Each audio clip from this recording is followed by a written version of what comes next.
tell, then you see the road. I'm out to my soul into the size. Whenever the smoke clear out of my face and my picture perfect. Do it. Hello and welcome back, fellow anime lovers, to Cypherfics. I am delighted to have you join us once again in the world of fanfiction and fantasy. This is the 15th part of, What If BEN10 Meets the Boys? Special note, this fanfic is written and a masterpiece of fan62 on fanfiction.net. Do check and support the author too. Now smash the like, share and subscribe button for more.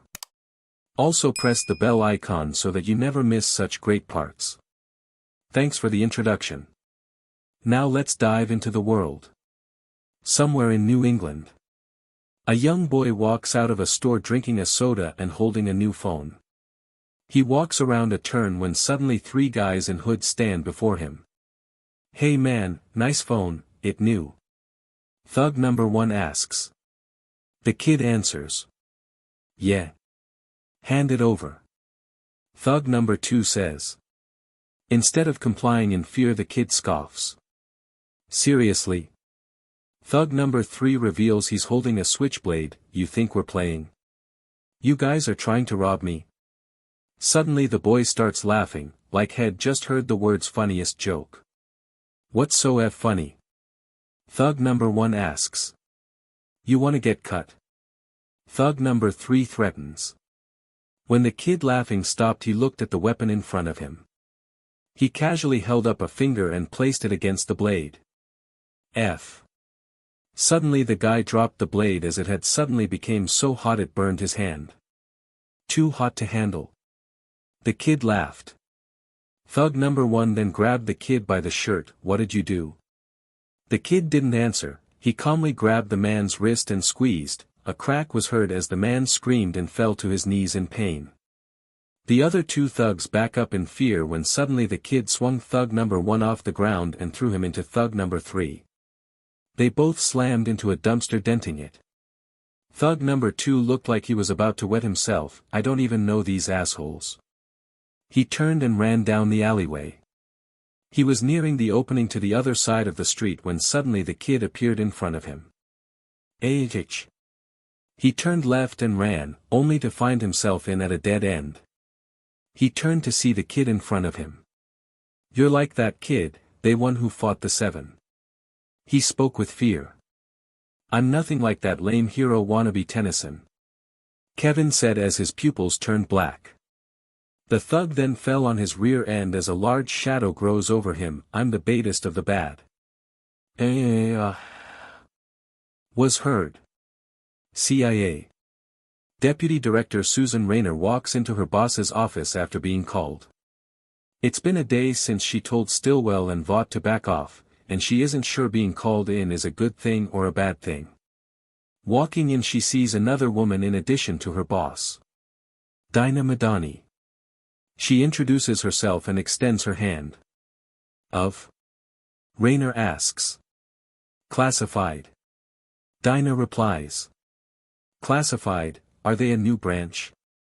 Rayner asks sarcastically, then turns to the director, who's sitting with a neutral expression. "Who the F is she?" "She's Dash," the director begins. "I'll be taking Nakib off your hands," Madani says plainly with a neutral tone. "Bullshit." Rayner responds, not believing it. "I was the one who caught him, and then used Vaught's own SHT against them." She reminds him. "And doing so you broke a number rules and laws." Her boss tells her. "Domestic and international." He emphasizes. "Legally you'd be arrested." "Then arrest me." Rayner challenges. "We don't want to do that," Madani says. "We just want Nakib, especially considering what happened with Chimera." "That was a fluke," Rayner tells her. "Was it a fluke when you gave William Butcher the information to break him out?" Madani says, causing Rayner's face to go blank. "And now your husband took the kids away for their safety and you haven't fought with him over it 'cause you agree." Silence. "You're the reason that Psycho was able to get in and break that monster out." The director asks. "How do you know about that?" Rainer asks. My apologies, I thought you were aware. Madani says to the director. But my superiors make it a point of pride to keep tabs on those with such caliber. And if I don't take Nakib into custody, then the media is gonna have it when they find out, then the NSA, FBI, Homeland Security and whoever will try to wrestle it from you. She reasons. So hand him over, or we'll take him. Fine. Rainer says, averting eye contact. Thank you. Just alert the facility you're holding him in and we'll pick him up in an hour. Madani says, and heads for the door. Then she turns to the director. If any of this gets on any sort of record, your wife will find photos of you and her sister the day before the wedding and that her kid is actually your son. She threatens, then leaves, but not before glancing at Rainer one more time. Silence falls on the room and Rainer looks at her stunned boss. Don't you have a phone call to make? He orders, silently telling her this meeting never happened. BEN10 Studios.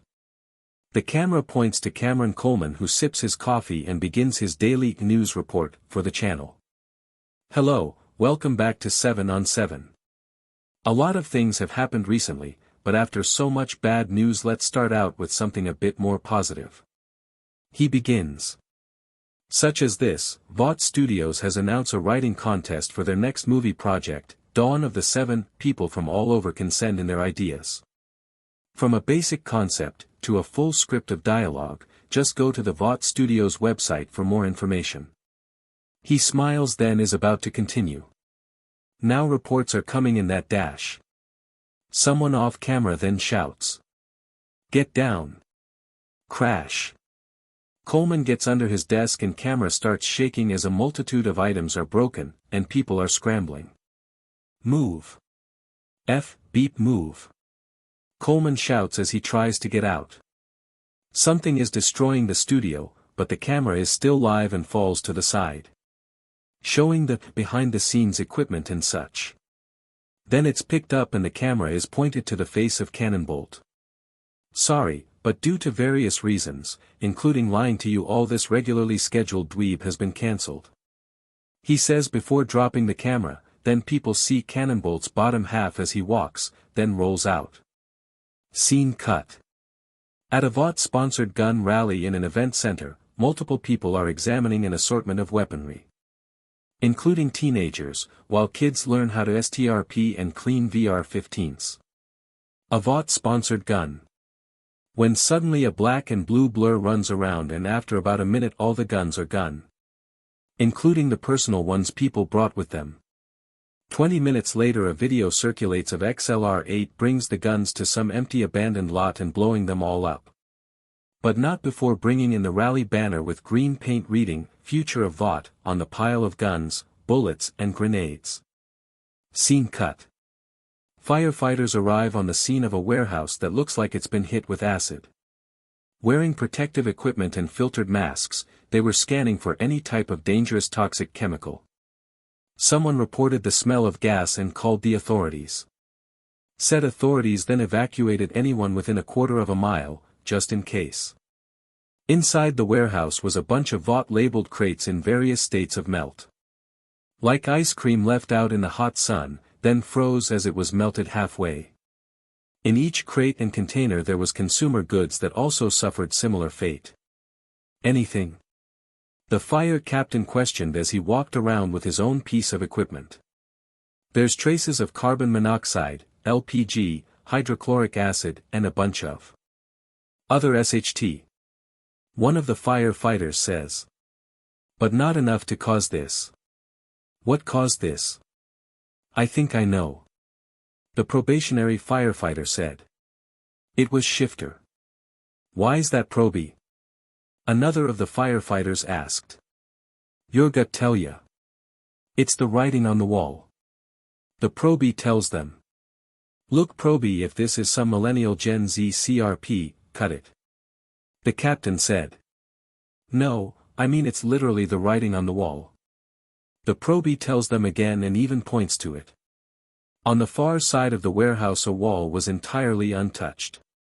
But burned on the wall, Future of VOT, with the Omnitrix insignia. Scene cut. In a forested area, people were protesting a construction project to build a VOT-sponsored mall on top of sacred Native American land. So much so that even VOT's Native American soup, Lenape, named after the Native American tribe which was located in what is today Manhattan, quit and has been sabotaging it. Sadly, her efforts are being perceived as a crime and she is now in custody. Despite all this, the construction crew were going to carry out their work. As the excavators and bulldozers were about to tear down some more trees, out of nowhere 4 arms dropped down with a thundering crash. Then, running at the nearest excavator, he ripped the claw off from the middle. The operator just managed to jump out as Ben swung it. Then he jumped up at the next machine and ripped it apart, before throwing the pieces at the other machines. All while people were running away. One man wearing a suit with a hard hat was heading towards his Mercedes-Benz.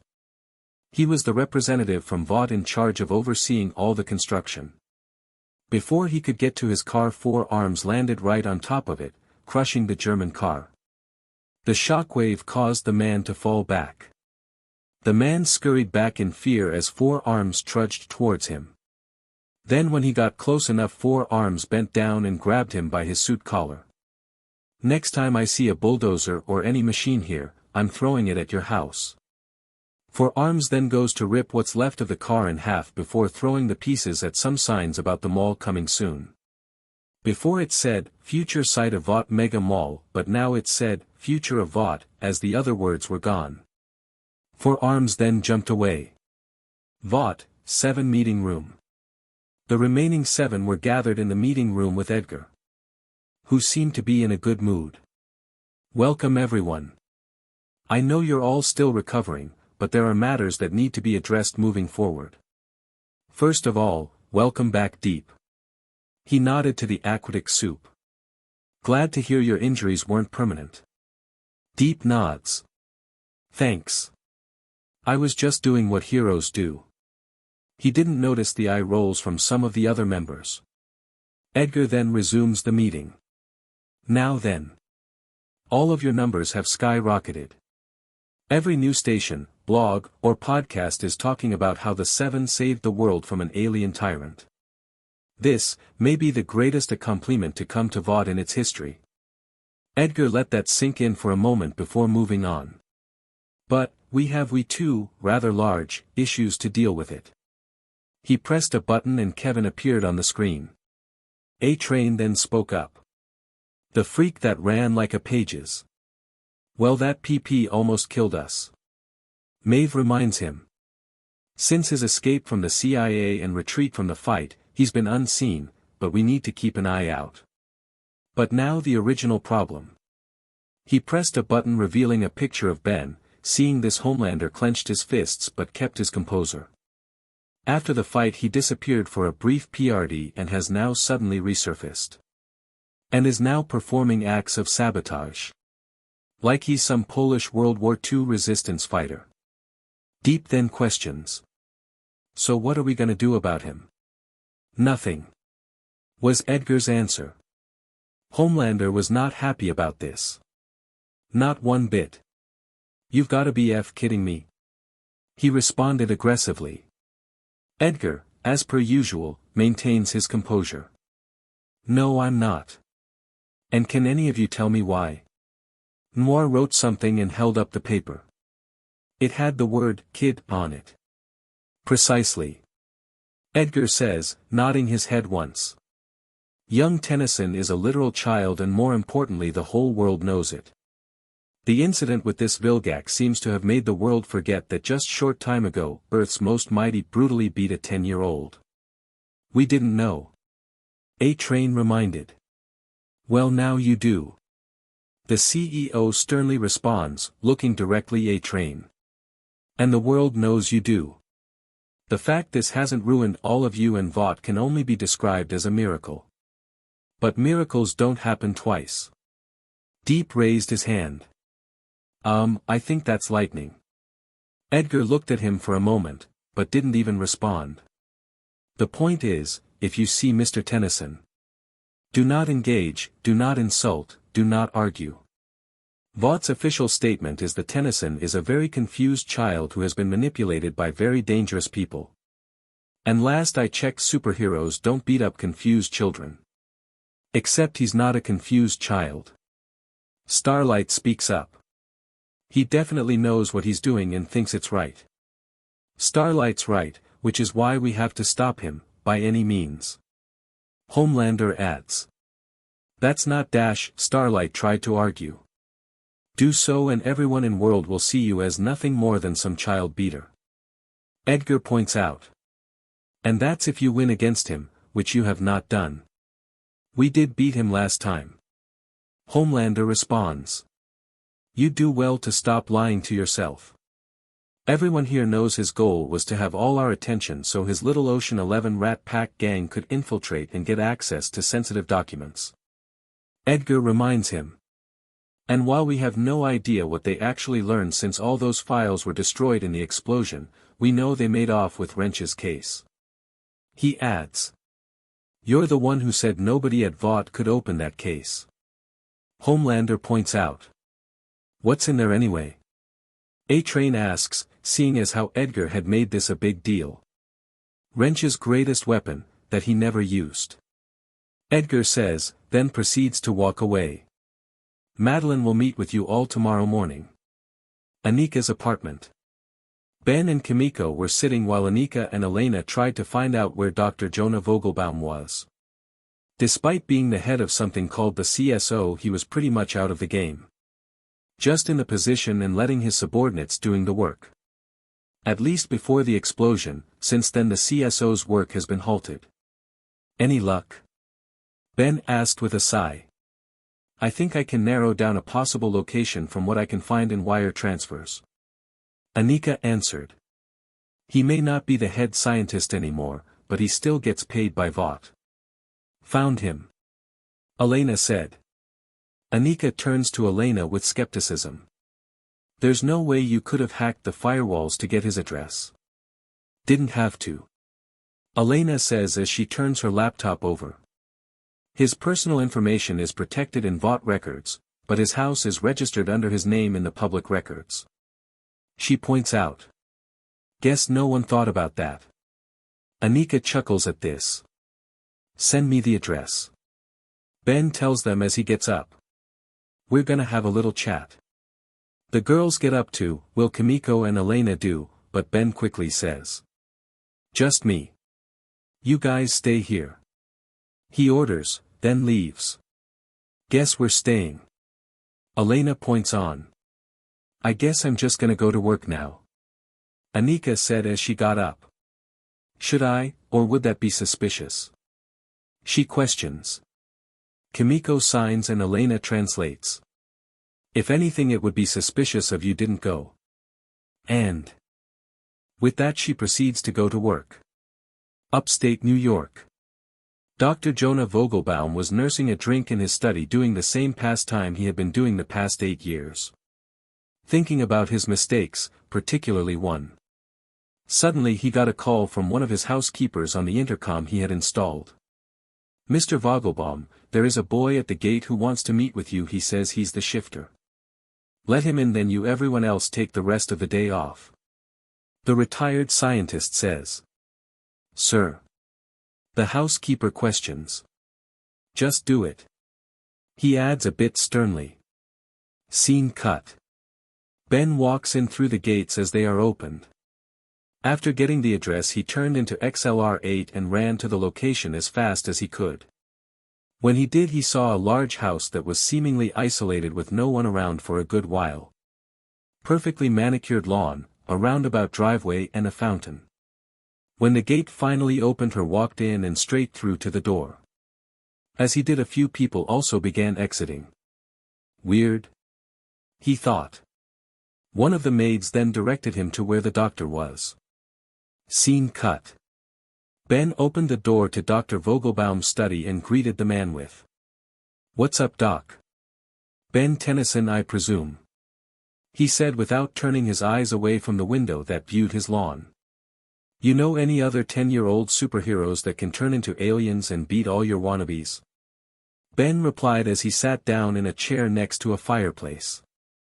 It wasn't on, but it would be almost picturesque if it were. You know, for a long time there wasn't much that surprised me anymore. Vogelbaum said before and walking over to the chair by the other side of the fireplace. Then you showed up, and suddenly Vaught's heroes seemed outmatched. You fought the 7 and 1. Smirks in amusement. And in the end you turned out to be just a kid. Really says something about those fake heroes, doesn't it? Ben replies. I assume you're not here just for a friendly chat. Vogelbaum says. We need to be friends for that. Ben tells him. And one of my biggest requests for friends is that there aren't an evil science dude. Please, what is evil? Vogelbaum asked. In before World War II, world leaders viewed Stalin's Russia almost as bad as Hitler's Germany. Then when the war began, America and Britain fought the Nazi Germany, and helped the Soviets with their war. Pause. Just forgetting every crime they committed. Ponders something as he sips. Guess we hoped they'd wipe each other out. If I wanted a history lesson I would have stayed in school. Ben replied. Kids. The scientist simply said. What was he like? Ben suddenly asked after a brief PRD of silence. Who? Vogelbaum questioned. Homelander, or whatever his name actually is. Ben clarified. I named him John. Vogelbaum informed as he remembered raising Homelander. He grew up a curious and kind-hearted boy. Fascinated by the tales of Daniel Boone, Davy Crockett and the American frontier. He said with a small smile, then started to fade. He just couldn't always control his strength, and when that happened he was treated less like a human. And when he wasn't being feared, he was being praised as some sort of savior to the people, like he was the greatest thing ever, and that most certainly went to his head.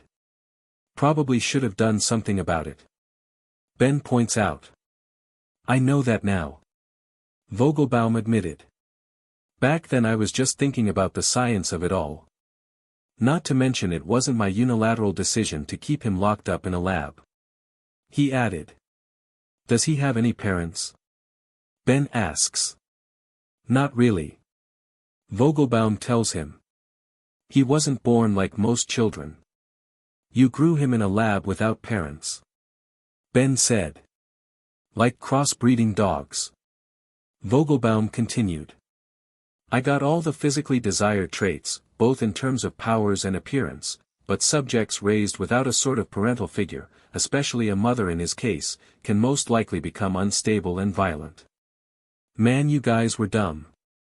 Ben simply pointed out. What did you come here for? What are you hoping to gain? Vogelbaum questioned. Besides my company, of course. What's his weakness? Ben plainly asks. He doesn't have one, I should know. Vogelbaum says as he gets up to refill his glass. I designed him to be the perfect superhero, we didn't make weaknesses. Ever watch Yu-Gi-Oh? Ben questions. The original version. Maybe my grandson does. Vogelbaum said. I'm more of a Star Trek man. Well, the main villain came up with the perfect strategy involving an Egyptian god card, Cypher the Sky Dragon. Ben began. So no matter what he did the hero couldn't seem to beat it. I assume you have a point. Vogelbaum says. But then he used the strategy against him, the one wrong thing with the bad guy's plan that the bad guy didn't even know until it was too late. Ben adds. And he won, beating the Egyptian god. The former scientist smirked in amusement. You really are a kid, this isn't some show about a card game. But you see what I'm saying? Ben questioned. I do. Vogelbaum said with a nod. That just because I didn't make a weakness, it doesn't mean that one wasn't created. The scientist figures, then asks. But even if there was, why would I tell you? 'Cause you're smart. Ben said. You gotta know I'm the only hero that can stop him. And you know you made a mistake, now you can help me fix it, save the world. Ben points out. 'Cause it's always the same with people like him, sooner or later they're gonna want to take over the world, only thing stopping him is himself. That's just cause he wants to rule the world and have everyone in the world love him. Honestly, it's a little sad and pathetic. He added. Vogelbaum sighed. Well, you're not wrong. He admitted. It's not a weakness, more of an unforeseen inconvenience for him. Dramatic pause. The sun. Ben chuckled at this. What is he, a plant? No, but growing up he was kept under near constant full-spectrum light bulbs. These can mimic sunlight and radiation from the sun. Vogelbaum stated. There was no purpose to it really, there was just a mix-up with installing the lights and we just never fixed it. There better be a, but, right about now. Ben said, finding this a little boring. But we later found out that his recovery diminished when not under the lights. Vogelbaum said. So wait, I just have to hit him at night? Ben asked, finding that a little too simple. What's next, a soup that can be taken out with a peanut allergy? No. Vogelbaum dragged. He's still at full power and has his invulnerability, but if he gets hurt in any way his recovery is faster in the sun. He clarified. Otherwise he wouldn't appear at night. How'd you even test this? Ben wondered. If he's still strong in the dark. It's not like he was a vampire. Vogelbaum reasons. It was subtle. After Soldier Boy was killed, Edgar tasked us with testing a variety of different things. So we poisoned him several times. On the tests I noticed that when we gave him enough poison to kill an elephant his stomach seemed to get upset for several minutes. He recalls. But when I tested it again he seemed alright, and I noticed the first time the lights were down for maintenance. Ben was now listening thoroughly. It wasn't much, that's why I never put it on his chart. Jonah explained. Even if he was it with a nuke at night, he'd likely be fine by the morning at the latest, if he doesn't fly somewhere where the sun is shining. Does he know? Ben asked. No. Vogelbaum says with confidence. Until you came, John. Hasn't had anyone who could ever challenge him. Perhaps Soldier Boy or Wrench, but we haven't learned to bring back the dead yet. Anyone else know? Ben wondered. Maybe Edgar, that prick always seems to know everything. The scientist replied. If that will be all, can you please leave my house? He requests as he walks by a small wooden chest, designed to keep trinkets in. Ben looks at him. Anika's apartment. Ben comes back to Anika's in the late afternoon. Anika is still working, while Kimiko and Elena are on the couch. Did you get it? She asks. Ben smiles and nods. Got it. Then relays what Vogelbaum told him. With the boys. At a different motel, Butcher, Huey, Mother's Milk and Frenchie were waiting for they didn't know what. What exactly are we waiting for? Huey asked. Shouldn't we do something, go somewhere? We're wanted Mother F heirs. Reminds him. Where the F are we gonna go? He asks and he sits by a burner phone he got, expecting a call from his daughter. Mm's right. Butcher stated. Gotta lay low for a bit so the heat dies down. Ben isn't. Huey points out. He turned into 4 arms and destroyed that VOT construction project. Well, first off, Benji ain't here. Butcher reminds him. Because of you. Reminds Butcher. Butcher takes a second to breathe before continuing. Second, unless you got your own F-space watch that can turn you into some soup scient, then by all means. Gestures to the door. Have at it. Huey just stays in place. Frenchie then spoke up. I wonder what they are doing now. He asks aloud. With the others. Ben just finished relaying what happened at Vogelbaum's house. So you gonna do it? Elena asked after hearing what Ben said. Definitely. Ben said with a nod. Kimiko then signed, which Elena translated. What's the plan? Which she answered. Not sure. Just attack him at night, I assume, is what you're thinking. Only thing I can come up with. Ben responded. Elena then thinks. Wait, if he becomes more vulnerable at night because there's no sun, then what would happen if he stays out of the sun? She asks. Not sure, didn't ask. Ben replies. Not like we can keep him out of the sun, can we? We'd need to keep him in a room with no natural sunlight. Elena thinks, then pulls up a computer. After a few moments she smirks. Bingo. Turns the computer over. 37th floor, conference room B, apart from some underground bunker, it's perfect.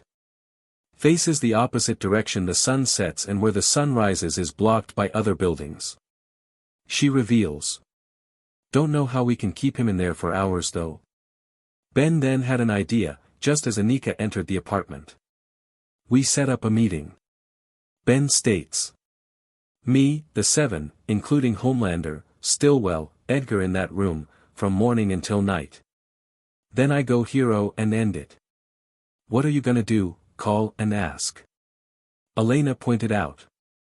They won't just say yes, you gotta go Jason Bourne and make it their only option. Before Ben could ask who that was, Anika spoke up. I think I know when you should ask. Stillwell has a meeting with the 7 tomorrow morning. How do you know that? Ben asked. Flashback. Anika was in the elevator as she was done for work and heading back to her apartment. One floor down, however, it stopped, and when the door opened, revealing Ashley, walked in. Look, Miss Stillwell has bigger things on her plate than worrying about your dumb show. Just wait a week or two and it'll be fixed. UF as. Pause. She's meeting with the 7 tomorrow morning. Yeah, now you agree, so you can go home for AF week and don't bother me. Otherwise I'm gonna take a camera, shove it up your ass and film your actual CRP. She threatened as the elevator stopped on her floor. Not even noticing Anika, who stood awkwardly in a corner. Flashback over. She didn't even notice I was standing there. Anika said. So all we need is Stillwell's number and I'll call her. Ben pointed out. No. Elena said. We gotta do this Jason Bourne style. Oh, I love Matt Damon. Anika says. Who are these guys, and how is this gonna help? Ben asked, not knowing what they were talking about. Several hours and 2 Jason Bourne movies later. Oh, this definitely gonna help us. Ben comments. Next day. It's around 10:30 in the morning as Stinkfly lands on top of a building with a satchel. The alien quickly transforms back to Ben and checks the clock, 10:32 a.m. The young hero then pulls out a pair of military-grade binoculars and looks towards Vought Tower. From this position he can see the 7 meeting room clearly enough to see who's in there. The binoculars just need to be zoomed almost to their limit. At the moment only Homelander is in and his back is turned.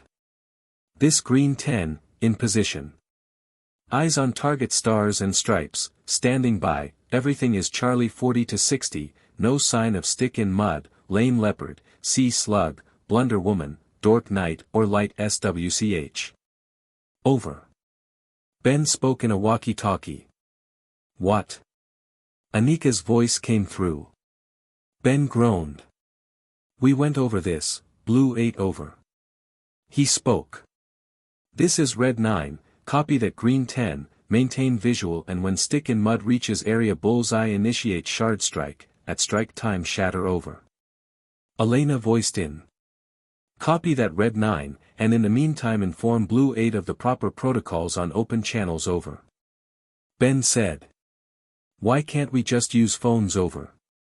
Anika voiced in the walkie. Blue 8, it's obvious. Over. Ben voiced. Green 10, Magenta 7 is requesting we pull a E protocol on Blue 8. Over. Elena said, translating for Kimiko. Wait, are you kicking me out? Anika asked. Green 10, it seems like Blue 8 is smarter than we thought. Should we proceed with E protocol? Over. Elena asked. You asked for it? Anika questioned. We're in the same room, why am I using a walkie-talkie?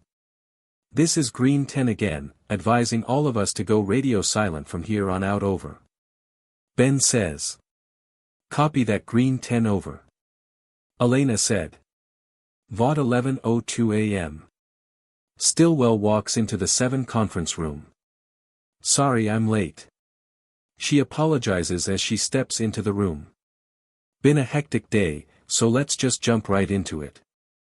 She starts talking as the other 7 members remain in their seats. As I'm sure you're all aware, he have suffered some setback, but thanks to all your valiant efforts the other day, everyone's points have shot up by at least 20. Her phone then rings, but she pulls it from the pocket of her dress and to ignore it. Nobody was injured fortunately, despite all the ring ring ring. Stillwell pulls out her phone to ignore the call, then put it on vibrate. Shouldn't you get that? Starlight asks. I don't know the number, it's probably a telemarketer.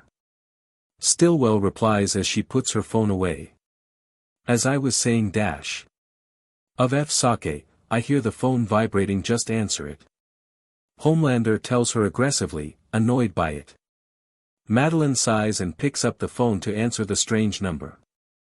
Hello. With Ben. Ben looks at a pair of binoculars at the Stillwell who's in the 7 conference room with the 7. He waits several seconds to reply with. This is BEN10, I want a meeting. In a very curt manner. Where? When? Stillwell asks, and Ben can see her signal Ashley to track the call. Today, in 30 minutes in the 37th floor, conference room B. You and the rest of the 7 are gonna be there. He instructs before threatening. If not, I'm gonna rip apart that building brick by brick, then go after each and every one of your stores, factories, and anything else you own, and blow it all to kingdom come like Luke did to the Death Star. For what reason? Every time we tried to reason with you, it's always been just a childish F off from you. She asks. Giving you guys one last chance to settle this without risking people's lives. But everyone has to be there, nobody leaves until we come to a deal. He explains. Otherwise bye-bye Vought. Well, they're all very busy, they might not be available for that time. Stillwell tries to lie. 7 conference room. I think they have time. Ben says over the phone. Why do you think that? Stillwell asks. Why don't you just ask them, they're standing 5 feet away from you. The 10-year-old says before abruptly cutting the call. Everyone jerks their head up in surprise. He's watching us. Stillwell says. Homelander and the rest of the 7 look out the window, but all they can see is a bunch of buildings where anyone with a good enough scope can look.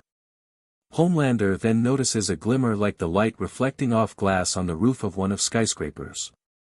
Homelander then, without warning, flew out through the glass to the rooftop where he saw the glimmer. There he found a piece of glass on a string attached tied onto one of the HVAC systems with a flashlight pointed at F. He shouted in frustration, before noticing something else. On the ground was a piece of paper that was taped down. On it was the word Psyche with a picture of a donkey prominently showing its backside. Homelander then picked it and burned it. With Ben. After going XLR8 and running out at the last moment to avoid a fight with Homelander, Ben returned to Vought. But instead of going inside as XLR8, he transformed back to human around the corner and waited until he could transform again. Now he was walking straight in, first time he did so.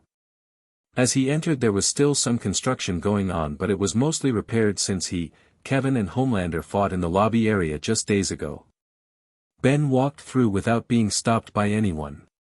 Who would want to try? Mr. Tennyson. A voice called and the 10-year-old turned to see Ashley. I'm here to escort you to the conference room, right this way. Gestures to the elevator. However, Ben ignores her and wordlessly steps in. She follows as the door closes. A green flash appears. Suddenly Ben has turned into Upgrade and they zooming up to the 37th floor without stopping. Scene cut. Ben steps off the elevator with a slightly traumatized Ashley and starts marching towards the conference room. On the way he grabs an entire plate of large expensive fancy donuts and a water bottle. We bring food if you want. No, no food or water brought in and nobody leaves the room, otherwise I make this building part of a Mad Max set. Ben threatens as he takes a bite of each donut before putting them back on the plate. Grow strawberry. He says as he spits that piece into some garbage in a cubicle.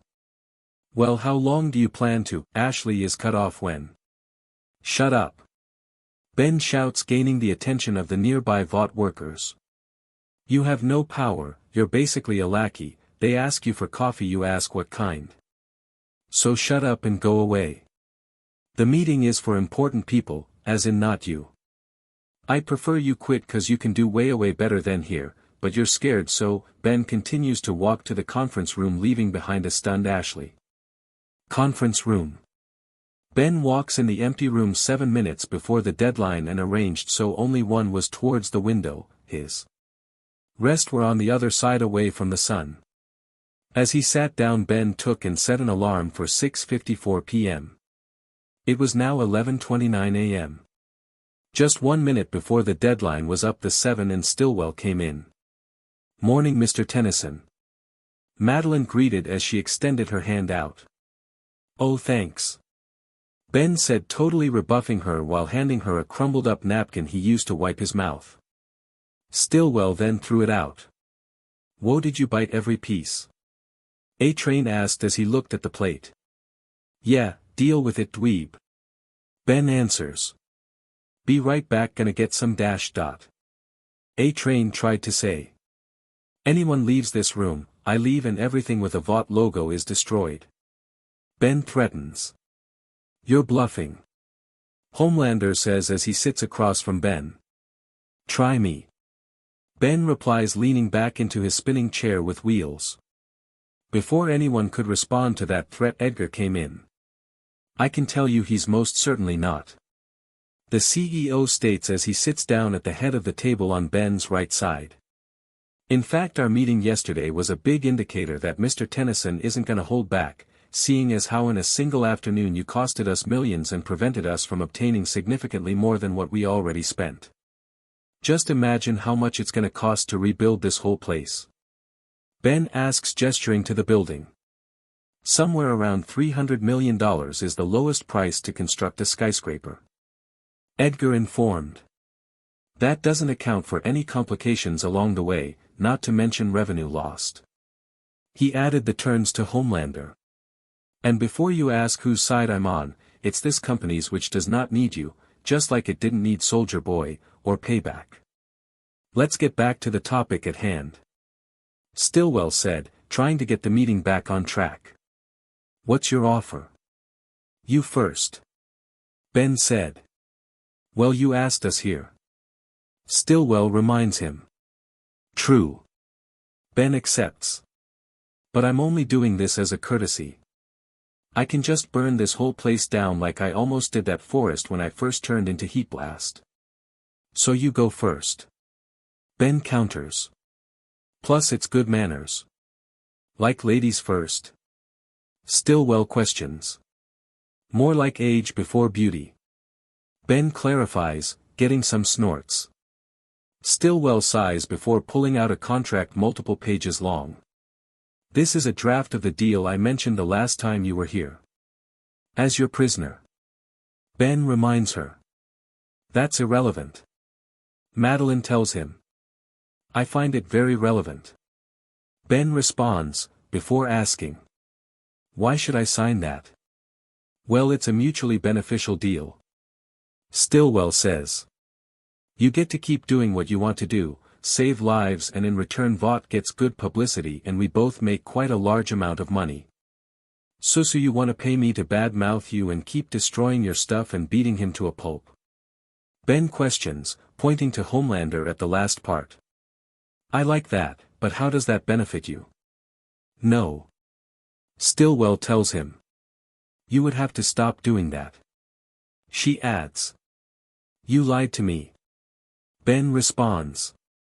No, I didn't. Stillwell tries to dismiss. But this fails as Ben continues. You did. 'Cause you just said I can keep doing what I'm doing, then you said I have to stop. Ben recalls. So which is it? Madeline sighs, but before she can speak Ben cuts her off. You know what, just go through everything on there and I'll ask questions when they pop up. I'm sorry, but I need to ask this, why are we here? Homelander jumps in. If this is some negotiation, why are we here? 'Cause I'm not leaving until we work out a deal, and I don't want you using this as a chance to go after my friends. Ben informs. Or anyone else. We wouldn't do that. Starlight said. Really? Ben questioned. Just like Stars and Stripes here didn't have something to do with creating a supervillain that was part of a terrorist group. Wait, what? A-Train spoke.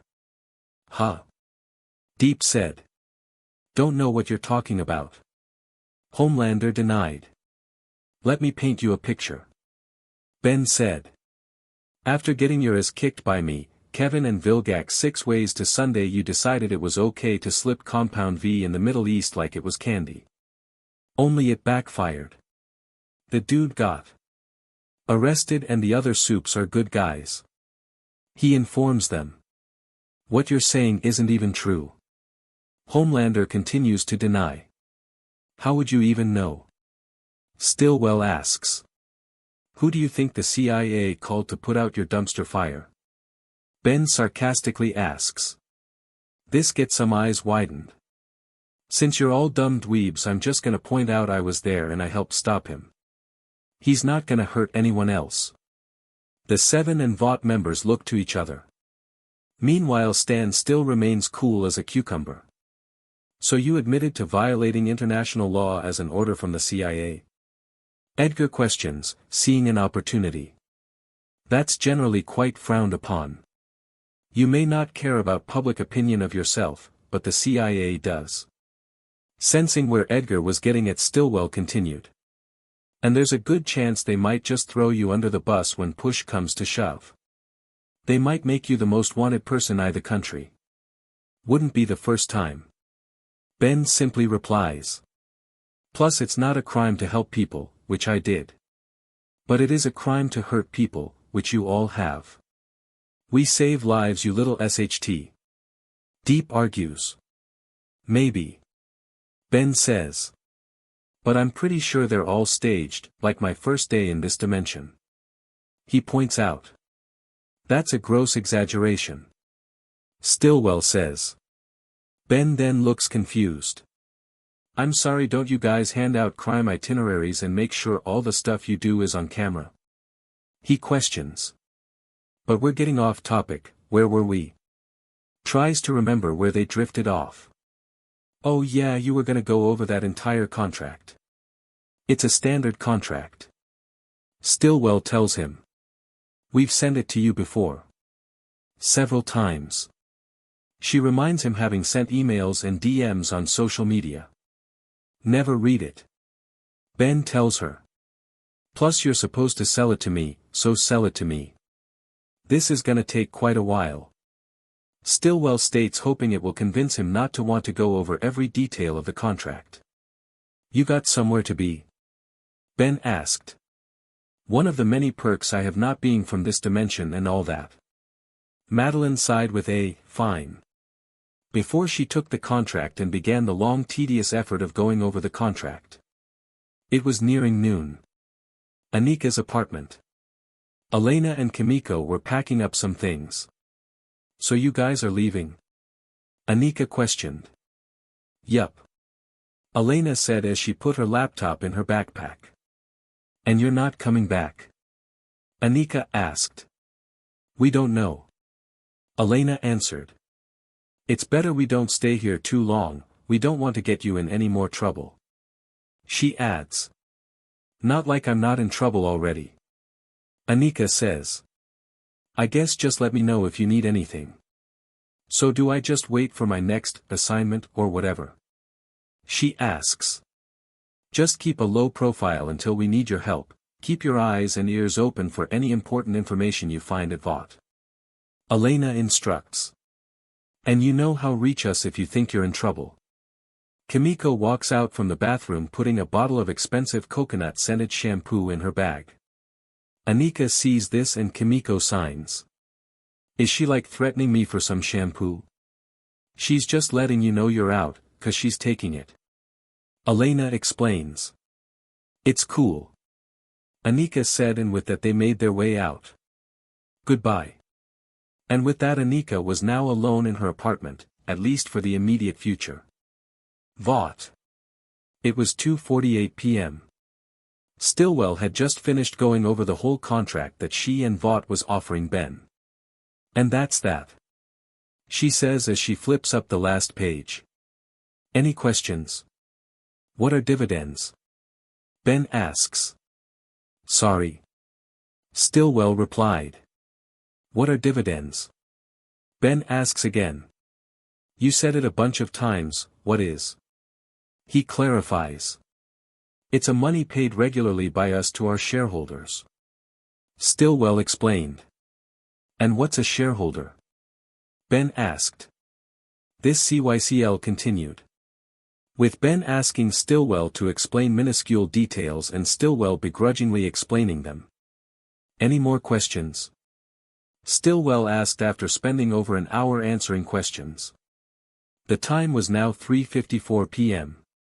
No. Ben answered. Getting some sighs of relief. Until. Just gonna make some changes, can I borrow a pen? The response to that was several groans of annoyance. It's just a pen, chill. Ben told them, either not knowing or intentionally ignoring what they were really annoyed about. Here you are.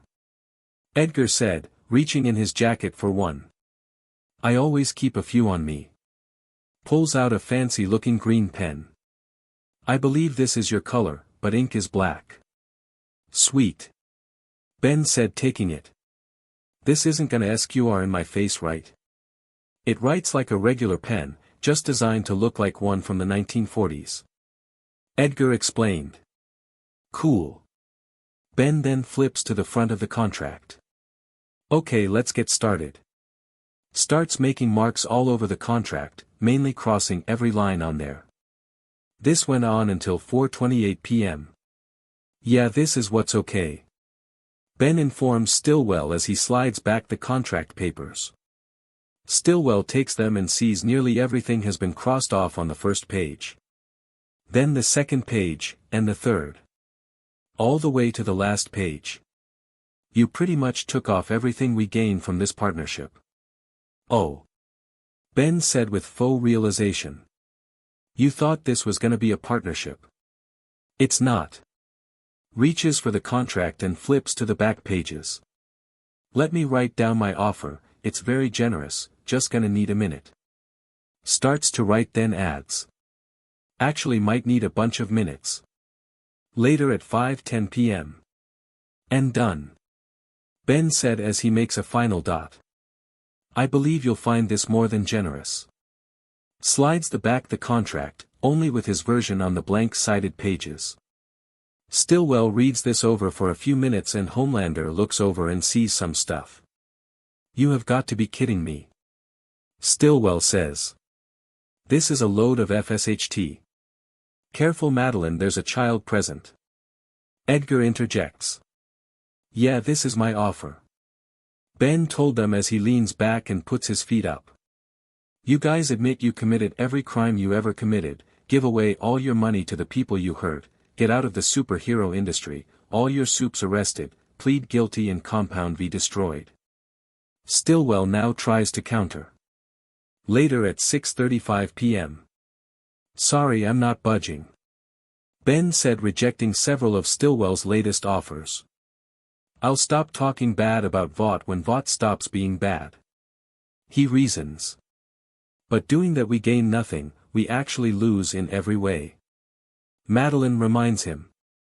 Yeah, so sad that after years and years of being bad guys you get to avoid jail and humiliation by doing the right thing. Ben says with faux sympathy. So hard and very sad. Boo-hoo, need a tissue. Ben sarcastically adds while throwing a napkin. Maybe playing a song on the world's smallest violin. We have a right to do what's necessary. Homelander chimes. And I have the right to help the people and protect them from you. Ben counters. Your demands are just. Stillwell tries to speak but struggles to look for a word. Unethical and unethical. Ben cuts her off. Unethical. He then exclaims in anger. What's unethical is how all you dingbats got your powers. Gets up and starts walking around as he continues to speak. What's unethical is you lie about it and make it seem like you're gods. Turns to Homelander specifically. Which you're not. What is unethical is how because you have a lot of money you think you can do whatever you want. What's unethical is how you got that money, by scamming and cheating people by pretending to save lives and making lame toys. And movies that aren't even good. What's unethical is you guys thinking you're the good guys you're not. Ben then takes a breath. You're all just a bunch of soul-sucking, money-leeching posers who don't know anything about being a hero. And I don't care if I have to sit here all year to bring you to justice, cause that's a small price to pay for you dweebs to never ever be able to kappa epsilon rho doing what you're doing. He finishes. Stillwell angry, annoyed and exhausted. Oh F off, there's gotta be something you want, you little BRT, so spit it already. She orders. Nothing you can give. Ben replies, placing his hands on the table while leaning on it. I don't care about having a lot of money, I don't care what random strangers think of me, I don't want a movie, show, toys, or anything you can offer other than this company buried so deep in the ground that a random Chinese farmer will have better luck finding it than anyone here.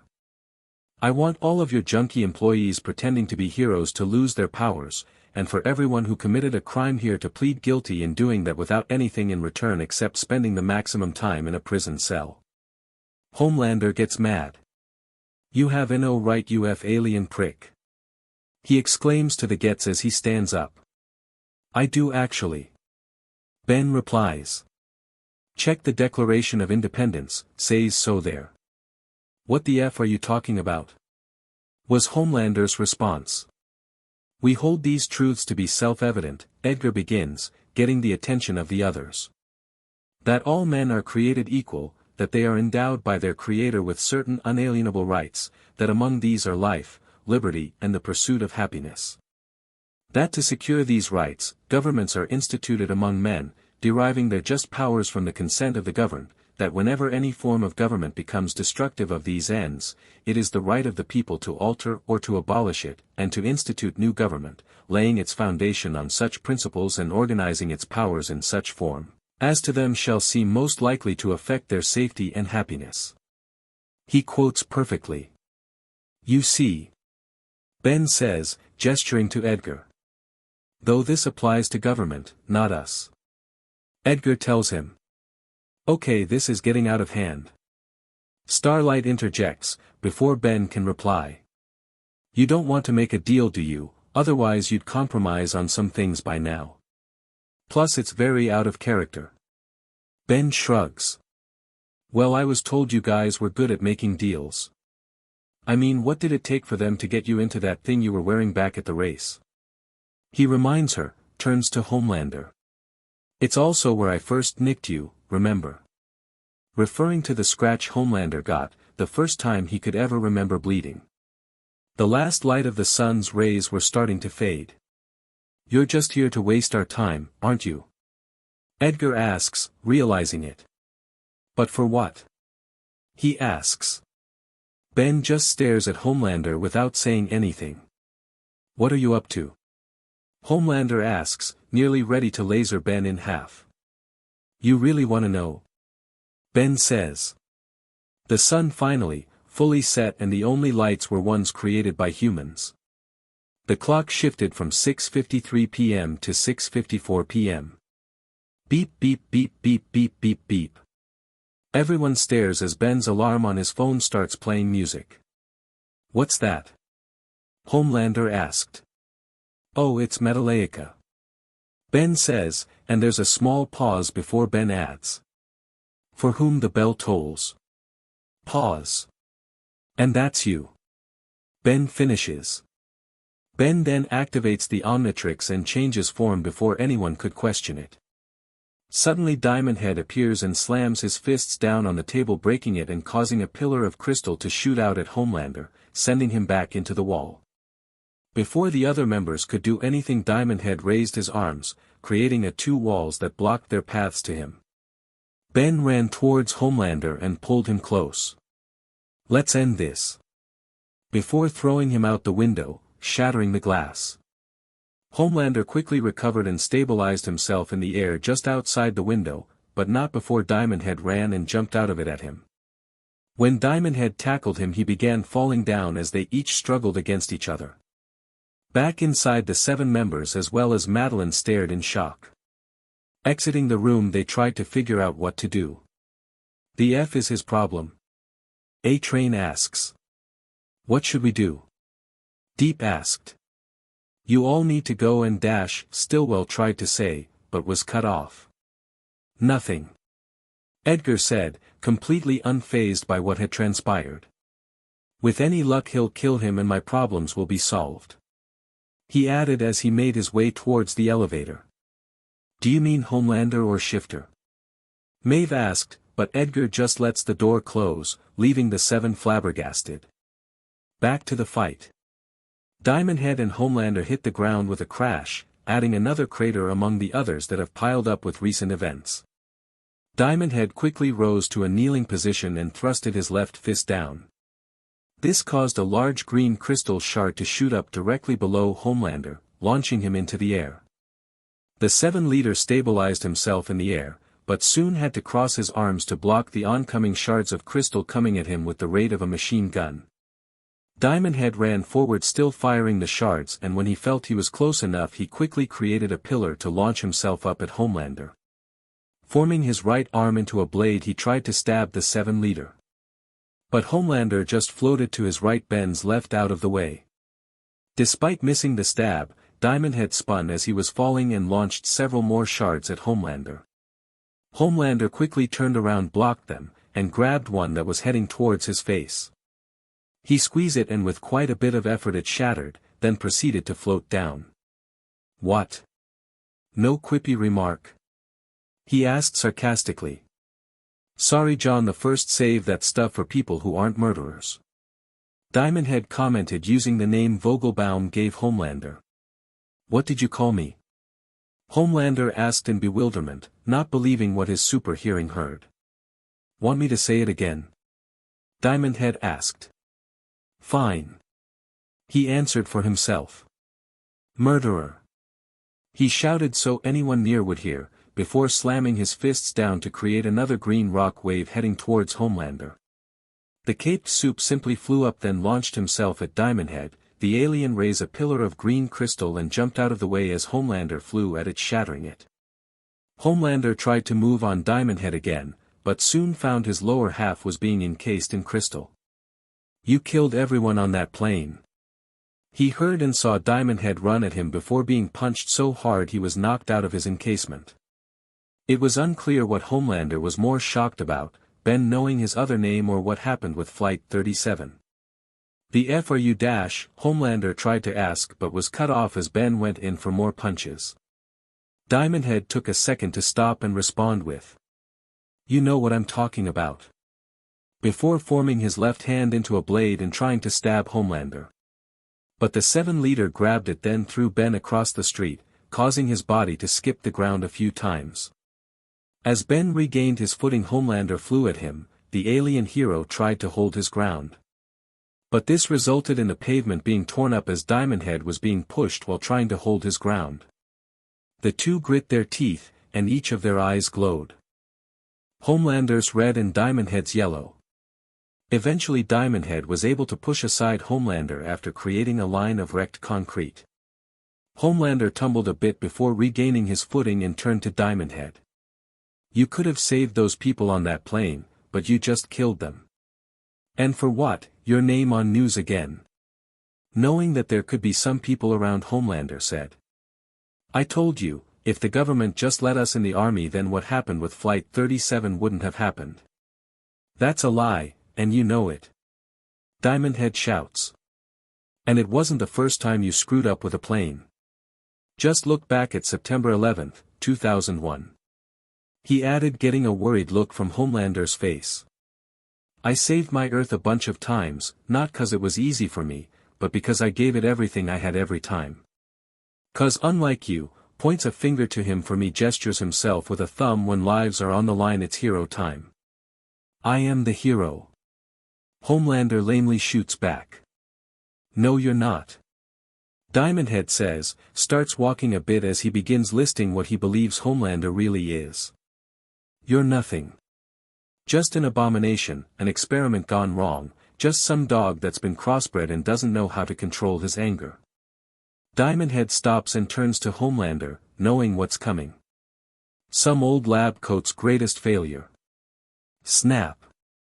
With red eyes, Homelander flies at max speed for punch at Diamond Head, sending the alien flying into the wall on the side of a building. As Diamond Head began pushing himself off it, Homelander flew at him again and held him by the throat. Not so cocky now, are we? The caped soup says with a smirk. Not cocky. Diamond Head says as he slaps his palms on the side of the building, causing several crystal spikes to shoot out of the as if they grew like a fungus, around Diamond Head and towards Homelander. This caused the Vought hero to let go and back away. Just disappointed and frankly, bored of you. Ben stated as he landed on the ground. You're getting predictable, John.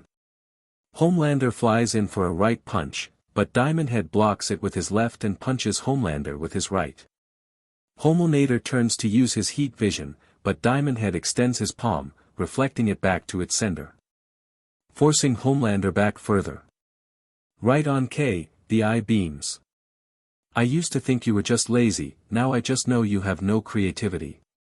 Shut up. Homelander shouts before he flies at Ben, who punches the ground, making crystals erupt from the ground that Homelander flies into. He flies through them, shattering them, but they were strong enough to throw him off, so he's no longer flying straight. But that didn't matter because Ben clotheslined him. As Homelander laid there, trying to regain his footing, Diamond Head spoke again.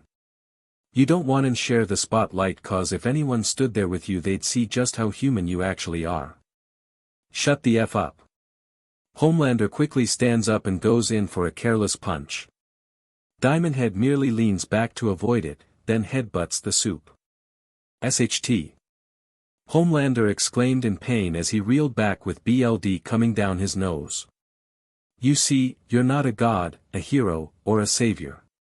Diamond Head continued. Homelander tried to rush him, but the Petrosapien sidestepped it easy. You're what every villain is, just someone lucky enough to get powers, but who only uses theirs for their own benefit.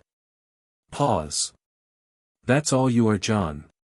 Snap. With unprecedented speed even for himself, Homelander flew at Diamond Head with a roar. Rea. The two flew through the city, hitting the sides of buildings, with Diamond Head trying to break free. Eventually Homelander gained some control and started dragging Ben along the side of a skyscraper while punching his face. Shut, punch the punch F, punch up, punch you, punch piece of punch F, punch SHT. As they passed the highest point, Homelander tossed Ben up a little, then punched him down, not caring if anyone got hit. Fortunately, Diamond Head crashed into a section of street that was currently void of any civilians, and he quickly stood back up. But Homelander flies down and stomps on him, creating a large crater. Then before the dust settled, grabbed and threw the crystallized alien up in the air. Then before he could start falling, Homelander flew up and punched him again. As Diamond Head was skipping the pavement, he flung several shards at Homelander, which did seemingly nothing. Homelander soon charged again just as Ben was getting back up. With no time to dodge, the young hero raised several large crystal shards from the ground to block it. But Homelander brushed those aside and continued his onslaught. This CYCL continued for a considerable length of time, with Homelander trying to brutally beat down Ben, who tried to fight back, only to get tossed around like a rag doll all over New York City. All while people observed this through various news footage and social media posts. One such social media channel seemed to have access to any public camera and shifted to the best angle during the fight as if people were watching a TV show or cartoon. With the boys. You guys might want to see this. Called out, gesturing to the TV. Having no idea what to do until Rainer contacted them, they were just waiting. JNN reviens pas. Frenchie whispered as they saw the old TV display Homelander thrashing Diamond Head repeatedly in multiple directions. Though by now it has grown redundant that they were displaying smaller headlines on the bottom, including the Middle East, candidates for the next election and the president's latest series of offensive tweets. He wants it. Frenchie observed. What? Asked, not seeing where he is getting at. It's like he's asking for it. Frenchie reiterated, before adding. Like a Japanese businessman paying women to slap his body while it is covered teriyaki sauce. Ew, gross man. Huey says. Frenchie scoffed. Well, what you call it then, huh? He asked. Rocky. Huey stated. It's literally what Rocky did. He states. Back at the fight. Diamond Head's body once again was the cause of another large crater in the streets of Manhattan. Along with dozens of others, plus more in the other boroughs. Homelander, breathing a little heavily, hovered several feet above the pavement and stared into the crater thinking he was done. However, Diamond Head slowly got back up, his cracked body recovering. What was most strange was that he even had a smile on his face, and he even started to chuckle. What's so funny? Homelander asks. That you think that's enough to hurt me. Diamond Head answers. You're gonna have to do a lot better than that, John. He adds. How about this? Homelander simply replies as he flies again at Diamond Head, who crosses his arms 59 block the punch. The alien gets pushed back a large distance but remains on his feet. I'm not giving up. Uncrosses his arms. Come on. Let me have it. He shouted, to which Homelander replied with another attack, which had similar results. Is that it? Diamond Head taunts, so Homelander attacks him again. And again with similar results. I barely even felt that. Diamond Head told the Soup, who again attacked, trying to apply even more force. The attack was stronger, but still yielded similar results. With Diamond Head being pushed back a large distance still on his feet, though he stumbles and almost falls and has to use his hand to steady himself. Are you quitting on me? Come at me more. He taunted as he stood up with a bit of stumble, but with confident smirk on his face. Rah! Homelander shouted as he used his powers to fly at Diamond Head once more. Only this time the crystal alien didn't just stand there and take it. Roo! With a roar of his own, Diamond Head slammed his fists and used all the power he could to create the area in front of him into a tundra of green crystal spikes. Unable to quickly stop, Homelander flies through it, breaking each barrier, but slowing down drastically soon after. Once he clears it, he is met by a green crystal fist throwing him back against one of the spike pillars. Spitting out some BLD, he looks to see another fist, but ducks to avoid it before moving away. Out of habit he fires his heat vision, whose beams are more narrower than before, at Diamond Head. Who quickly retracts his left fist and points his palm at the beam, reflecting it back at him. Diamond Head then extends both his arms and fires shards at the speed similar to a machine gun. Homelander raises his forearms to block this and grits his teeth as the shards start tearing apart his costume and scratching his skin. Trying to counterattack, Homelander spins around the volley and tries flying at Diamond Head again. But the crystal alien sees this and backhands, splattering some of his BLD on the ground. Diamond Head then grabs him by the cape and throws him back against the nearest crystal spike. Like I said, a failure. Diamond Head says, before going in for another punch. However, in a burst of anger, Homelander ducks and before using all his might to tackle Diamond Head at close range. He holds on to the alien tightly as he begins flying upwards. Let's how F big your F mouth is in space, you green piece of SHT. Homelander says, but instead of seeing Ben panicking he sees him smirking. What? Homelander demands, sounding like a madman. Take a look. Diamond Head says as he glances to the side. Instead of looking, Homelander redoubled his efforts to fly up as fast as he could. However, he wasn't going any faster. In fact, he seemed to be going up slower. As they were passing the tops of rather large buildings he began falling. He couldn't even say. Going down. Diamond Head said, before grabbing Homelander and pulling him in for a headbutt. Then as they began falling the alien readjusted them so Homelander would be hitting the ground first. As they fell, Diamond Head repeatedly punched Homelander in the face. Eventually they hit the ground with a huge crash, creating a new crater. Before the dust cleared, Homelander was flung, and when he hit the ground, it hurt. "Aw!" He cried out in pain. Struggling to get up, he looked at Diamond Head, who marched out of the crater seemingly unscathed. The alien then flung a single shard at Homelander, who tried to smack it away. Gah! But misjudged the timing, so while he deflected it, there was a huge gash on his right palm. "What the F did you do to me?" Homelander demanded to know. "Hurts, doesn't it?" Diamond Head said while walking forward. "That's what everyone else without powers go through," repeatedly. He adds, not answering Homelander. "And that's just the tip of the iceberg." Diamond Head then punches Homelander again, knocking him down. Homelander retaliates by throwing a punch of his own, but apart from jerking Diamond Head back a bit, nothing happens. "What, no laser eyes?"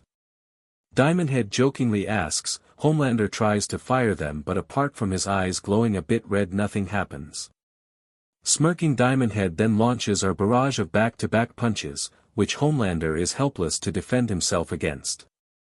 Each one hurting more than the last. With the boys. All were watching in even greater shock as Homelander was being beaten to a pulp by Ben. "How the F is he doing that?" asked, while Huey's mouth was just agape. "Say ding." Frenchie gasped. Butcher meanwhile kept his eyes glued on the TV without blinking. "Come on Benji, end it," he whispered in a soft prayer. "Back with Ben. Get it now," Diamond Head said, grabbing Homelander by the collar like a bully. "In case you don't let me spell it out." Takes a breath. "You're not a god. You can get hurt just like everyone else and die like everyone else." Diamond Head then spins and tosses Homelander like a rag doll, who crashes into another large green shard protruding from the ground. As Homelander tries to crawl away, he cries out in pain as Diamond Head begins firing shards at him with the pace of a bolt-action rifle. Each one embedded into him, making his back look like porcupine. "Where's your little boy band now?" Diamond Head asks as he walks up to him and pulls him up by the back of his head. Noticing a camera crew, he pointed him at its direction. 7 Tower. On various levels of the tower, Man-Vought employees were in shock at the images of Homelander's bloodied face. Seeing him have a scratch was entirely brand new, and now this shifter, who's actually a kid, is doing this much damage. On the top floor the 7 were in disbelief. They always thought Homelander was invincible to anything. "Go help him," Stillwell demanded, her heart pounding. "But Edgar told us Deep tried to say." "I don't care what he said," Stillwell shouted. "Stop that FBRT before he destroys our brand, or so help me I'll use what remaining time I have to devote all of it to destroying your futures here." With that they left. With Edgar. Stan Edgar was doing something rather peculiar. He was taking screenshots of Homelander during the fight. Might make that one my screensaver," he said aloud. Back to the fight. Diamond Head threw up Homelander and punched him, sending him into a wall again. 118. Diamond Head called out. "1 hit for each person you killed." "I didn't kill them," Homelander weakly said, still keeping up the act. "You know that's not true," Ben said as he began walking towards him at a leisurely pace. "I already told you, I know the truth," whether I can prove it or not. Ben created a blade with his right arm, and as he was readying himself to use it he saw something. In the reflection of his blade he saw Maeve jump down from the roof of the building behind him to attack. Spinning around, Ben caught her with his right hand by the throat, then without uttering a word slammed her on the ground. Maeve tried to push his hand away, but his grip was solid. Diamond Head then flung her to the nearest wall and before pinning her to it by invading her body in green crystal. As Diamond Head tried to go back and finish Homelander, he noticed Annie coming in for a blast. When she fired her light beams, Diamond Head just palm-healed it, and it bounced right back to her. He then trapped her feet and hands in crystal as she fell on the ground. Finally he felt something he didn't see coming at him. It wasn't that strong, but it was fast, so Ben knew it was a train. The speedster then repeated the process of delivering pot shots at Diamond Head where he wasn't looking. Seeing this, Ben turned his head away and a split second after feeling the next hit grabbed A-Train's arm. A-Train tried to pull away, but it was futile. Diamond Head lifted him up, and slammed him down on the ground, before encasing nearly his entire body in green crystal. Only the head was left open. "What the F, man? You never liked this before," A-Train said, having fought his other forms. "I was having fun before, not this time," Diamond Head answered. Ben walks back over to Homelander, who manages to stand up again, though very wobbly. Seeing Diamond Head he tried to throw a punch, but when it hit his chest there was a small dink before he recoiled. In pain. Gah. Grabs his wrist in pain. "You really want to know how I did this? Well, think back," Diamond Head said as he grabbed his collar. "Where I'm from there's this comic book character, you remind me of, well, an evil version of him. And like you, he has the same weaknesses. You're not as strong at night and you lose your powers to a special green rock," Diamond Head informs, then holds up his bladed right arm. "Though not as fast as kryptonite." Flashback. "If that will be all, can you please leave my house?" Vogelbaum requests of Ben as he walks by a small wooden chest, designed to keep trinkets in. "No, 'cause I need an actual weakness," Ben told him. "I told you I didn't create him with any weakness," Vogelbaum reminded. "That doesn't mean there isn't one," Ben countered. "There ain't absolutely nothing at all, no kryptonite, no special flower, no stone, sound. I mean, come on, look at Titanic," the 10-year-old exclaims. Unsinkable ship hits a tiny iceberg and boom claps his hands once sinks and makes Leonardo DiCaprio famous. Vogelbaum sighs before opening the small wooden chest and pulling out its contents. Holding it up, Ben was surprised to see it was a shard from Diamond Head. "Is that?" Ben questions. "It is," Vogelbaum answers. "A sistral shard from the form you call Diamond Head." Picks up his drink and takes a sip. "I had finished up for the day and was at home, when suddenly I get a call from the overnight crew that John was crying. I went over and saw he had somehow cut himself, though only slightly." "What are you saying?" Ben asks. "Diamond Head is his kryptonite. Apparently prolonged exposure to that substance, results in the dampening of his powers, and even a complete shutdown of them," Vogelbaum explains. "From what I gathered it emits a radiation of sorts, not harmful to humans, but to John, though he must be exposed to either a large amount of this substance or a small amount for a considerable length of time without sunlight." Tosses the shard to Ben. "How'd you get this?" Ben asks. "I don't know," Vogelbaum simply says.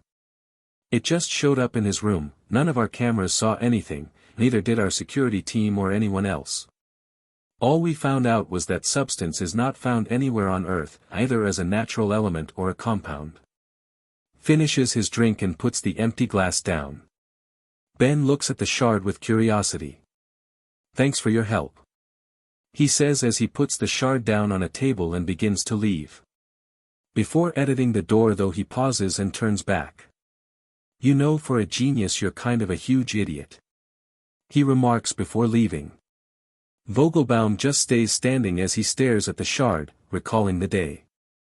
Both surprised and horrified at the prospect of a potential weakness of Homelander.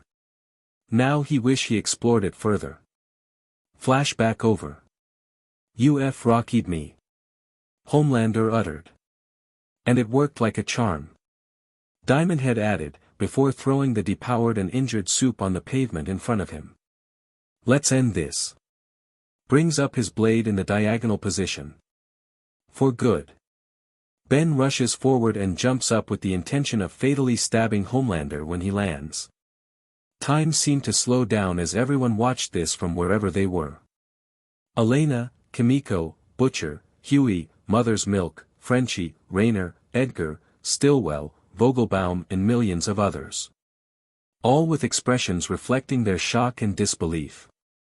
As Homelander saw the blade coming towards his face, he closed his eyes and rose his arms in fear. In other words, he flinched. As Diamondhead's blade was getting closer, the shape-shifted 10-year-old saw something in the brief moment of time while he was coming down. Crash. Thump thump. Thump thump. Thump thump. Homelander opened his eyes to see that no part of his body was skewered. Turning his head, the blade was just centimeters from his face. Diamondhead was glaring at Homelander with his yellow eyes glowing, before turning to his left. There he saw an elderly man in a red buttoned-up Hawaiian shirt with a floral design. Just like his grandpa Max, who was next to a camera crew. Turning back to Homelander, Ben scoffed. "Too easy." Then grabs him by his face and tosses his body again so Homelander's helpless and injured body is there to be seen for the whole world. Then starts to walk away. You're not gonna finish it?" Homelander questions as he tries, and fails to get up. Without stopping or looking back, Ben utters the same words he said to Kevin on the Golden Gate Bridge. "You're not worth it. Never were." And continues on. With the boys. The boys stared in shock as virtually every news program was showing the same thing. Homelanders, and some of the 7, being taken down, for real. While not dead, their moniker, Earth's Most Mighty, got tossed out the window permanently. "Holy FSHT. Huey exclaimed. "He could have killed that F-er." Frenchie said. Butcher was being strangely quiet, which took notice. "What's the matter with you? I'd figure you'd get a hard one from this," he asked. Personally, he was relieved Ben didn't kill Homelander, but Butcher was someone else entirely. "Not sure if I happy to see got the FSHT beat out of him," Butcher began. "Or disappointed that he's alive." Finished, only he wasn't entirely right. Butcher was disappointed, not just because Homelander was alive, but because he almost saw a 10-year-old kid murder someone. "Holy FSHT. Huey gasped again. Elsewhere in New England. By an old warehouse, Kevin landed with a laugh after latest spree. It mostly consisted of scaring people off and stealing their belongings for fun. Going inside, something miraculous occurred. He shifted from his mutant form to his normal self. "Home sweet home," he said. Inside the warehouse there was some old empty crates and equipment, but in one area there was a couch that faced a large television. Nearby there was several arcade games as well as a refrigerator. Opening the fridge, he pulled out a soda and begs to chug it. Thud. That's when he heard someone land nearby, and turning to the unoccupied end of the warehouse, Kevin saw it was Black Noir. Kevin smirked. "Oh, you." He then finishes his soda and tosses the can aside and transforms into his mutant form. "Not sure what else to call it, come here for a bit of one-on-one." He questions, but just gets back a blank masked stare. "What are you staring at?" Kevin asked, getting ready to attack. "Oh, don't mind Noir." A voice speaks out, then Noir holds up a tablet showing Edgar on a video call. He's the strong silent type. "Hello Kevin, allow me to introduce myself. My name is Stan Edgar, CEO of Vought International." "Vought?" Kevin repeated, trying to remember the name. "Oh yeah, you're the company those loser heroes I crushed work for." He remembered. There has been an unfortunate drop in quality, or rather an unexpected competitor arrived. Edgar replied with his usual tone. Which is why I've arranged this meeting. What do you want? Kevin wonders. I want you to join us here at VOT. Edgar says plainly. What? Kevin responded with surprise, then began laughing. You gotta be kidding me. I assure you I'm quite sincere. Edgar tells him before adding. We could be of great help to one another. You think I need help? I don't need anybody's help. Kevin assured him. Edgar counters with, says the one locked up by the CIA. Kevin grit his teeth in anger, but still was strong enough to break free yet. What's your plan? Stomp Tennyson and anyone else who gets in my way into the dirt. Kevin says, punctuating his statement by punch his heat blast fist into his diamond head palm. Edgar waited a moment expecting more, but there was just silence. And then? He asked. Kevin blinked. Huh. Once you get your vengeance, what's next for Kevin 11 in this new world? Edgar wondered. Kevin shrugs before suggesting. Maybe I'll take over this Earth. Not like your excuses for heroes could stop me. Very ambitious. Edgar mockingly applauds before adding. So you have a plan to deal with unemployment? Again Kevin blinks. The what? The unemployment in the country. You have a way to create new jobs? Edgar questions. Ah. Kevin stutters. That's alright, what about the economy though, or housing or foreign trade relations? Edgar lists off. Anything for those? Kevin raises an eyebrow. What are you talking about? He asks. These are the things the people in charge have to deal with on a daily basis. Edgar informs in. And contrary to what most right-wings would say, you cannot solve every problem by being the strongest. Now does any of that sound like fun to you? What's your point? Kevin asked. Edgar sighs. You are on a different Earth, no family, no resources, no records of your own existence except for the footage captured when you attacked a few weeks ago and several rumors of a chimera in South America. Wouldn't you rather live a comfortable life where you're well compensated for the use of your skills? With a bit of skepticism Kevin asked. And what skills would that be? The powerful and violent ones. Came Edgar's reply. In response, Kevin's face formed a sadistic grin. And that's that. Sorry this took so long and thank you for your patience.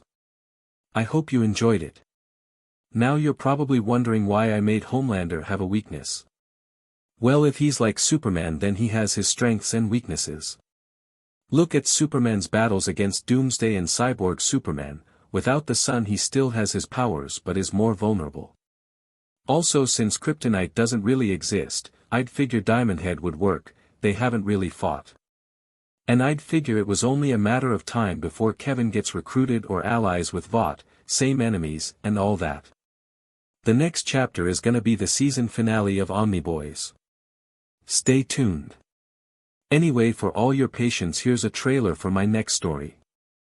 Narrated by Optimus Prime, voiced by Peter Cullen. An image of the universe is shown. The universe zooms in on the Milky Way galaxy. It is vast, and filled with secrets beyond complete understanding. The scene changes into an ocean filled with deep-dwelling sea creatures. Around each corner. Scene changes to a lava planet with a magma being walking around. Each planet. Scene changes to a jungle-filled world with flying creatures. Is filled with life.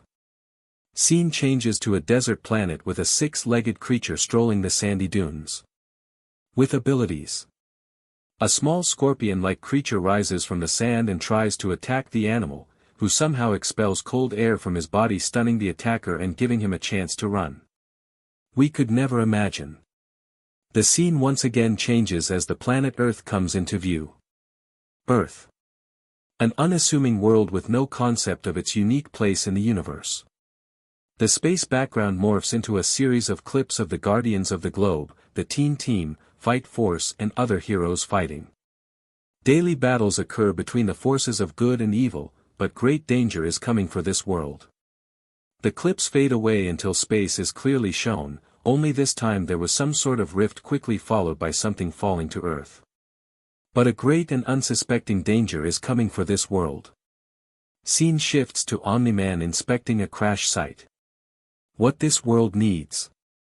Scene changes into a forest at night, all seems peaceful until two powerful beings clash, one of those being Omni-Man who was pushing back large green crystal being.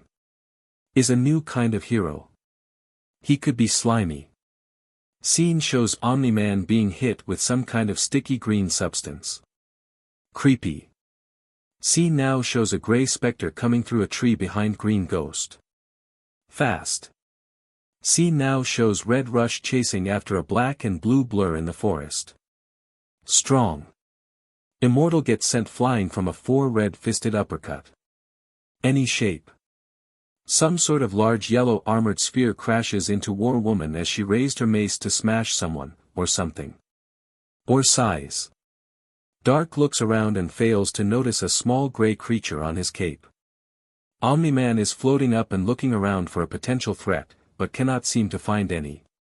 But will this hero stop this grave threat? Feeling a presence behind him, Omni-Man turns around, only to be hit by a Titan's fist and shot across the area. Will Earth's protectors be strong enough? War Woman and Immortal eyes widen in shock as they just narrowly avoid a large blue laser. Will this threat be victorious? Underwater Aquarius and Martian Man scream in pain as high-voltage electricity courses through their bodies. Who shall fall? Darkwing is in his jet and it begins to crash. Who shall stand? Omni-Man tries to get up from the ground, but is soon stomped back down into it. Coming soon. Immortal and the rest of the Guardians arrive to help Omni-Man, who's just withstood an attack from a green crystal being. What is that? Omni-Man tries to answer. It's ... So alright folks, that's all for today. Stay tuned for part 16. Do subscribe, like and share for more such videos. Also check out the story and author AU Fan 62 on fanfiction.net. Press the bell icon to be notified first on release.